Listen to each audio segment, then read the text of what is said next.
नमस्कार दोस्तों, आज का हमारा टॉपिक है सेफ्टी यानी सुरक्षा।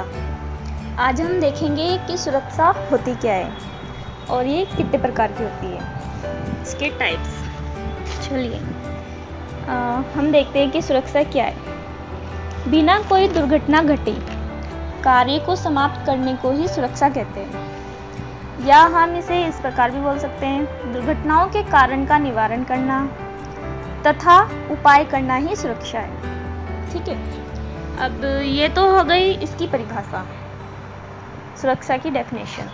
अब हम बात करेंगे टाइप्स ऑफ सेफ्टी। तो सुरक्षा हमारी 3 प्रकार की होती है।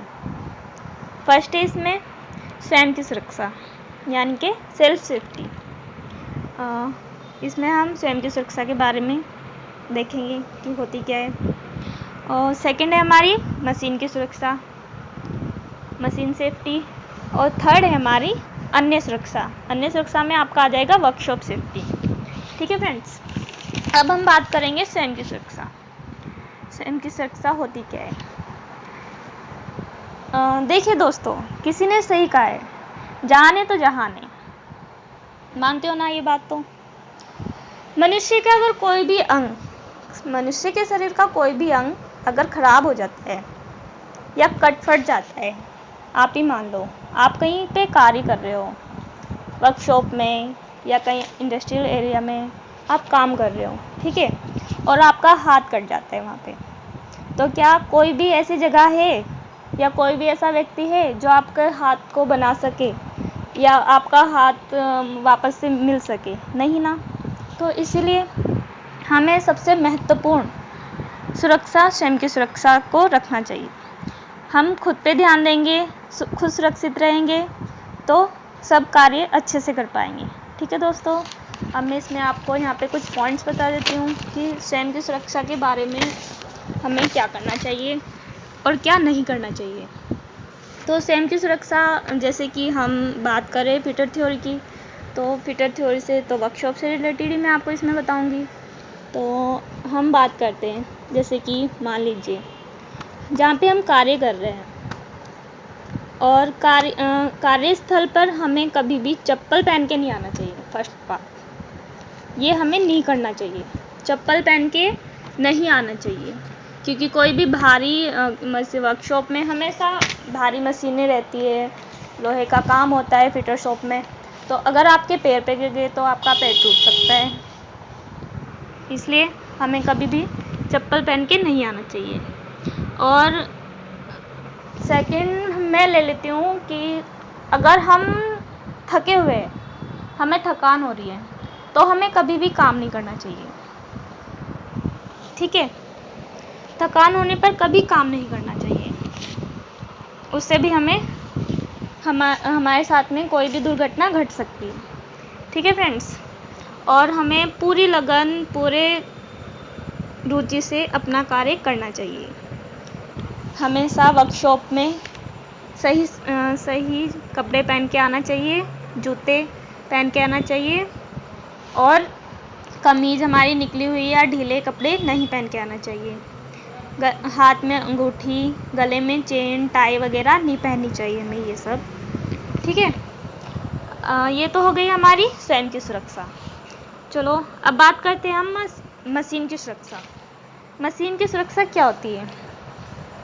कार्यशालाओं में मशीन टूल्स पर कार्य करते समय हम कौन कौन सी सुरक्षाएं या सेफ्टी यूज़ करते हैं।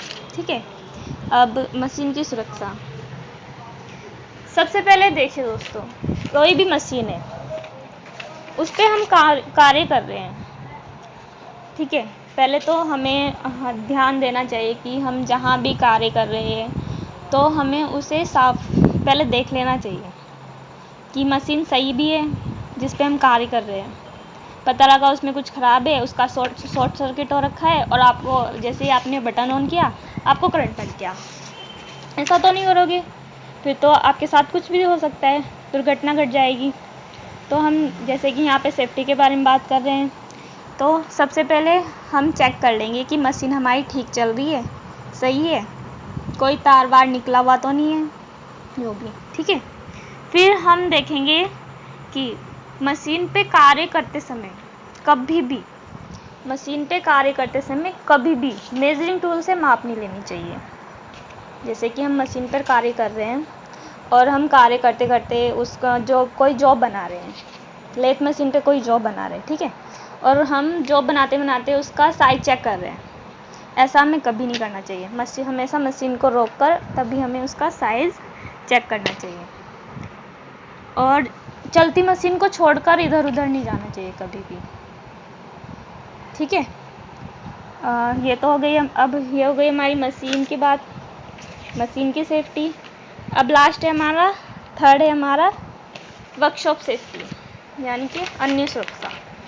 अन्य सुरक्षा में आपका यही आएगा, वर्कशॉप से रिलेटेड सेफ्टी। तो अब देख लेते हैं यहाँ पे वर्कशॉप से। अच्छा आप देखिए, वर्कशॉप में कभी भी अंधेरा नहीं होना चाहिए। जो आपका कार्यस्थल है, कार्य करने का स्थान है, वहाँ पे उचित रोशनी का प्रबंध होना चाहिए। अगर वहाँ पे अच्छे से लाइट नहीं होगी तो आप मेजरिंग टूल्स में तो भाई रीडिंग लेनी पड़ती है, चेक करना पड़ता है हर टूल्स को, तो फिर आपको जब सही से दिखेगा ही नहीं तो आप कैसे ले लोगे, है ना। या वेल्डिंग कर रहे हो आपको सही से पता ही नहीं चल रहा, आपने हेलमेट लगा रखा है, शील्ड लगा रखी है, आपको लाइन ही नहीं दिख रही, या जहाँ आपको वो वेल्डिंग करनी है आपको वो ही नहीं दिख रहा, तो आप कैसे कर लोगे, ठीक है ना। तो और दूसरी बात, कार्यशाला में कभी धूम्रपान नहीं करना चाहिए, ठीक है। कार्यशाला का फर्श जो है साफ़ सुथरा होना चाहिए, कहीं पे भी तेल या ग्रीस गिरा हुआ नहीं होना चाहिए, ठीक है। और बस।